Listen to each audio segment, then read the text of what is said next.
Hey, it's Jasmine. I'm trying this live thing again. Sorry for anyone who was trying to look last night. We are going to be talking briefly about autoimmunity and what that has to do with sugar and sweet freedom.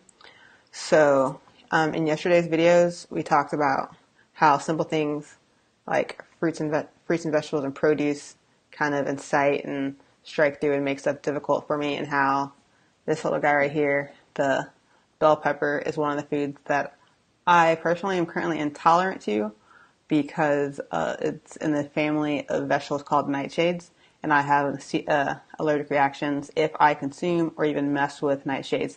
I chose bell peppers because, unlike tomatoes, I'm not afraid of it oozing on me and getting on my skin and infecting my skin, but I would not voluntarily eat this because it would cause me some serious inflammation-related issues. So inflammation, if you're unfamiliar with it, is when your white blood cells kind of go into attack something, and usually it's a really good thing. Usually with inflammation, your white blood cells are coming in to attack foreign invaders and kind of get your body back to where it's supposed to be and get you improving and doing a lot better. But with people who have buildup and allergies in their system, inflammation starts attacking your body, and that's kind of what leads to in autoimmune diseases. So that was kind of the wake-up call for me.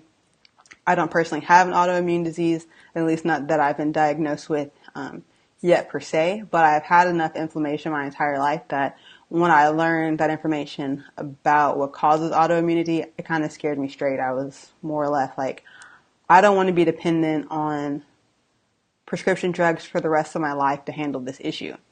So examples of autoimmune diseases, if you're unfamiliar, is arthritis, celiac, MS, are just a couple of the really common forms of autoimmune diseases.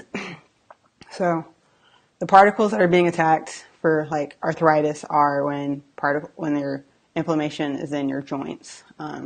Celiac, we know, is kind of like when you eat bread or wheat and your body responds and starts fighting off and thinks those things are invaders. So what does that really have to do with things? So I personally have cut out most of the inflammatory foods that cause me personal inflammation because you have these digestive enzymes in the pancreas that are released to help with digestion. But when everything doesn't get digested properly because of various forms of irritants, then those particles kind of get lost in your bloodstream and end up in your blood tissues. And so when you hear people talk about gut permeability or leaky gut syndrome, that's kind of what they're referring to, is your body being with these particles that are undigested getting into your system. So you're like, well, I don't want undigested particles in my system. Well, neither do I. And so I've cut out a lot of the inflammatory triggers and things that cause it. So with Sweet Freedom, we learn a lot about the damage that sugar does, and sugar is an irritant that disrupts your digestion.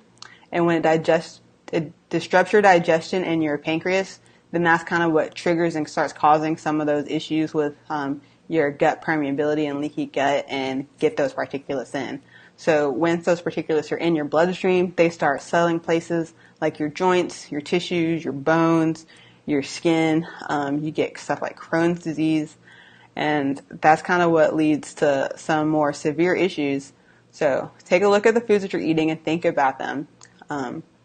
If you know something is making you inflamed and causes you swelling, then I would recommend personally cutting it out, because in the long run it'll come out better. I struggled for years not knowing what was wrong, but once I did, and when I realized, oh wait, my inflammation can lead to bigger things, I spent 5 to 10 years trying to figure out what those things are and trial and errors and testing them out.